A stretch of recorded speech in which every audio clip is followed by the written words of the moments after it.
नमस्कार दोस्तों, आप सभी का स्वागत है टेक्नोलॉजी कीड़ा चैनल में। और इस वीडियो में आज हम लोग जो टेस्ट एरर्स थे हमारे, उनका हम लोग क्या करेंगे, यहाँ पर चेक करेंगे उनको। और उसके लिए हम लोग एक इंटरसेप्टर बनाएंगे। इंटरसेप्टर क्या होता है? एक प्रकार का इंटरफेस है जो आप लोगों के लिए ग्लोबल एक्सेप्शन हैंडलिंग के लिए हम लोग यूज़ करेंगे। ठीक है, तो एंगुलर के अंदर हम लोग ग्लोबल एक्सेप्शन हैंडलिंग कैसे यूज़ करते हैं वो इसमें मैं आप लोगों को बताऊंगा। तो underscore interceptor, underscore guard, underscore forms, underscore models, underscore services, ये हम लोग बना चुके हैं। सिमिलरली हम लोग एक इंटरसेप्टर और बनाएंगे।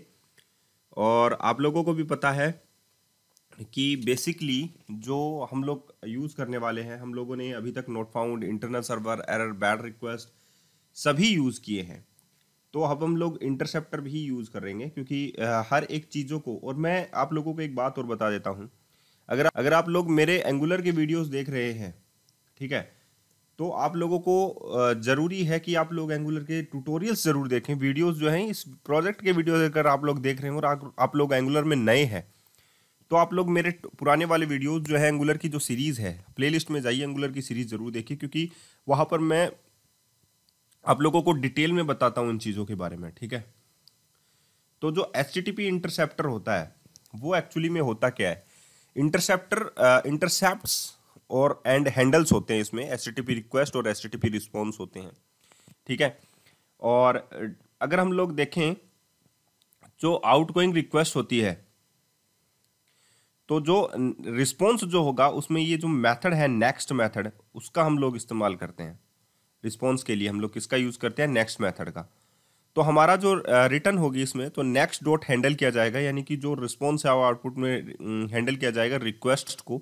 जो HTTP रिक्वेस्ट है, हमारी दो ही होते हैं इंटरसेप्टर में, HTTP रिक्वेस्ट और HTTP रिस्पॉन्स। तो नेक्स्ट जो है वो आप लोगों के लिए क्या है?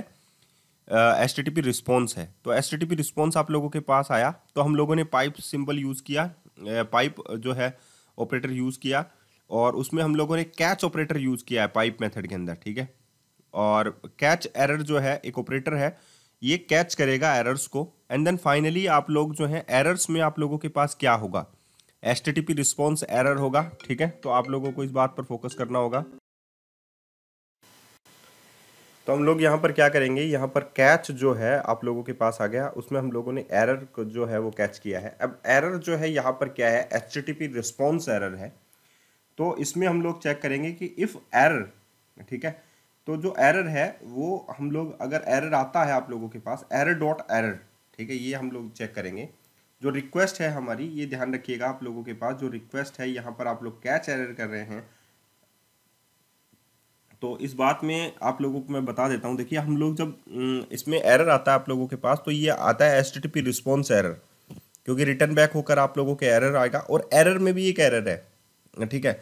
तो आप लोगों का जो इफ़ ब्लॉक है, उसमें जो आप लोग स्विच यूज़ करेंगे, उसमें आप लोगों के पास कौन सा एरर आता है, यही तो आप लोग यूज़ करेंगे।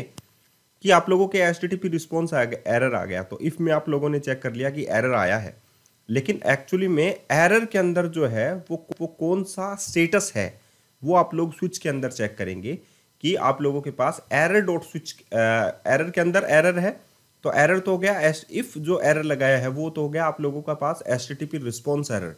और ये जो स्विच है उसमें है रिस्पॉन्स के अंदर जो है आप लोगों के पास, कि आप लोगों के अंदर जो स्टेटस कोड है वो क्या आया है। ठीक है, अगर केस 400 का आता है, सपोज 400 का आता है, तो आप लोगों को क्या चेक करना है कि if error dot error dot errors, error क्या है? HTTP response error. एरर उसमें आने वाला एरर है जिसमें आप लोगों के पास स्टेटस वगैरह है, और एरर्स का मतलब है मल्टीपल एरर्स।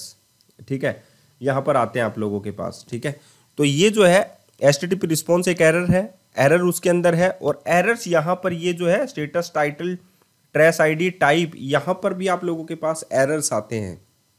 ठीक है, तो एरे ऑफ एरर्स आप लोगों के पास आ सकता है। तो यहाँ पर एरर्स का मतलब वो है। ठीक है, तो आप लोगों ने देख लिया कि 400 जो है वो हो सकता है आप लोगों के पास रिक्वायर्ड फील्ड वैलिडेटर की वजह से आया हो सकता है आप लोगों के पास बैड रिक्वेस्ट की वजह से आया हो। तो ये एरर्स जो है यहाँ पर एरे ऑफ टाइप है, आप लोग समझ गए होंगे। तो मैंने आप लोगों को समझा दिया। जब हम लोग आप लोगों पर आप लोग देख पा रहे हैं जो HTTP रिस्पॉन्स आता है वो एक प्रकार का एरर है, ठीक है। तो एरर डॉट एरर, इसके अंदर भी एरर है और एरर्स जो है एरे ऑफ एरर्स है, ठीक है। तो ये बात समझ में आ गई आप लोगों को। एंड द नेक्स्ट वन हम लोग आगे चलते हैं। अब इसमें हम लोग ये चेक कर लेंगे, इफ ये हो गया 400 का अगर एरर आता है स्टेटस, तो आप लोगों के पास जो एरर्स हैं वो क्या हो सकते हैं, उसमें हम लोग क्या बनाएंगे, एक कॉन्स्ट स्टेटस एरर, ठीक है। स्टेटस एरे जो एरर है वो एक प्रकार का एरे है, जैसे मैंने कह दिया कि एरर्स जो है वो यहाँ पर एक प्रकार का एरे है, तो हम लोग एक स्टेटस जो एरर है वो एक एरे बना लेते हैं, ठीक है।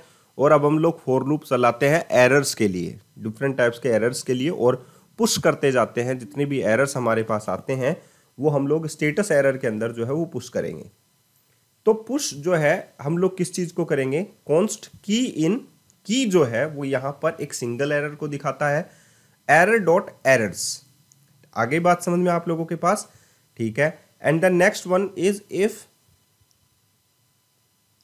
एरर डॉट, ये बस यहां पर कंफ्यूजन थोड़ा सा होता है कि हम लोग कौन सा एरर्स की बात यहां पर कर रहे हैं, ठीक है। तो एरर डॉट एरर्स ऑफ की यहां पर यूज करेंगे, ठीक है,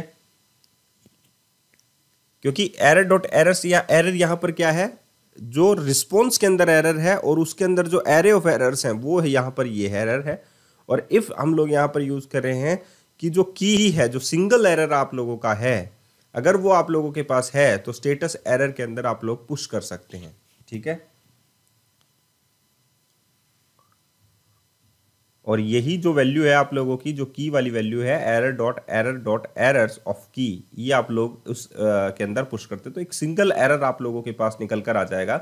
अगर 400 के अंदर मल्टीपल एरर्स आप लोगों के पास आते हैं तो ये जो जितना भी सिस्टम मैंने यहाँ पर डिफाइन किया है, केस 400 के लिए डिफाइन किया है, ये ध्यान रखना, क्योंकि केस 400 में मल्टीपल एरर्स आ सकते हैं, इसीलिए इफ दोबारा लगाया, फिर फॉर लूप लगाया, फिर एरे ऑफ एरर्स हम लोगों ने निकाले, वगैरह वगैरह, ये देखिए आप लोग, ठीक है।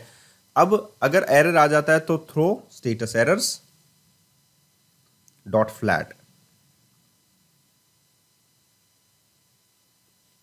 ये जो सिस्टम है, जैसा कि मैंने आप लोगों को बोला था कि आप लोगों को अगर सीखना है कुछ तो प्लीज़ इस चीज़ को ज्वाइन कीजिए, क्योंकि आप लोगों के लिए ये बहुत ज़्यादा आसान रहेगा। जहाँ तक मैं सोचता हूँ ये सब कुछ आसान रहेगा आप लोगों के लिए, इन चीज़ों को समझना कि आप लोग जो है चीज़ों को सही तरीके से सीख रहे हैं, ठीक है।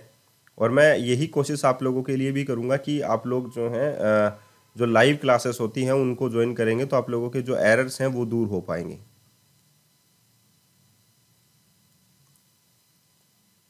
ठीक है। तो यहां पर क्या हो गया आप लोगों के पास, थ्रो स्टेटस एरर डॉट, आप लोगों ने क्या कर दिया, फ्लैट कर दिया एरे को, ठीक है। एंड एल्स इफ, एरर्स मतलब मल्टीपल एरर्स के लिए था, अगर एल्स इफ एरर्स मल्टीपल नहीं हो तो क्या हो सकता है, टाइप ऑफ एरर हो सकता है कि वो ऑब्जेक्ट टाइप ऑफ एरर आए। तो error dot error is double equals to object हो, तब आप लोगों के पास क्या हो, तो आप लोग क्या कह सकते हैं, टोस्टर जो सर्विस हम लोगों ने यूज़ की है वो काम में लें आप लोग।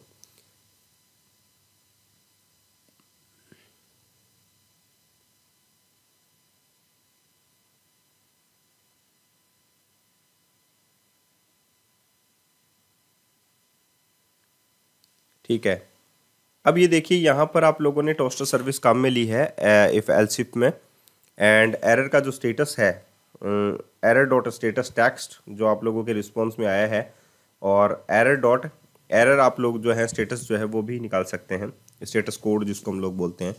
तो एल्सिफ में आप लोगों ने देखा कि अगर ऑब्जेक्ट टाइप है तो आप लोग टोस्टर जो है वो टोस्टर का एरर मैसेज में जनरेट कर सकते हैं, जैसे कि 401 आ गया, अनऑथोराइज्ड आ गया, 400 आ गया, बैड रिक्वेस्ट आ गया, तो ये समथिंग मैसेज आप लोग टोस्टर में दे सकते हैं सिंगल एरर के लिए, ठीक है, अगर वो ऑब्जेक्ट टाइप है। तो अगर वो मल्टीपल एरर्स हैं तो उन्हें जो है 1 बाय 1 जो है वो स्टेटस एरर्स यानी कि उसमें पुश कर दिया जाता है, ठीक है। इतनी बात समझ में आ गई। And the next one is दोबारा एल्स हम लोग लगाते हैं, एल्स इफ के बाद में एल्स और लगाते हैं। अगर ऑब्जेक्ट टाइप भी ना हो तो बाय डिफॉल्ट जो टोस्टर जनरेट करे वो क्या करेगा, एरर डॉट एरर ही जनरेट कर देगा, और एरर डॉट स्टेटस जनरेट कर देगा। ठीक है, तो ये मैं बताऊंगा आप लोगों को कि अनऑथोराइज्ड और 401 के लिए जो एक पॉपअप मैसेज होगा रेड कलर का, वो आप लोगों को दिखाई देगा टॉप राइट कॉर्नर के अंदर।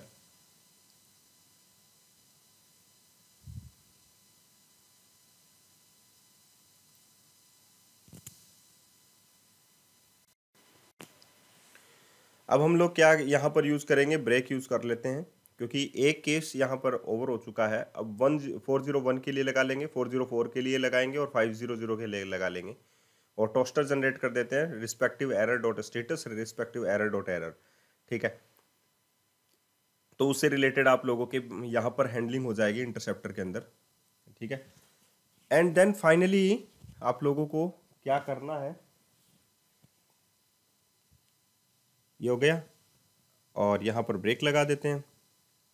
बस आप लोगों को एक चीज़ और एक्स्ट्राज यूज़ करने पड़ेंगे, और वो किस में आप लोगों को यूज़ करने पड़ेंगे, 500 के लिए भी आप लोग यूज़ कर सकते हैं दिस डॉट राउटर।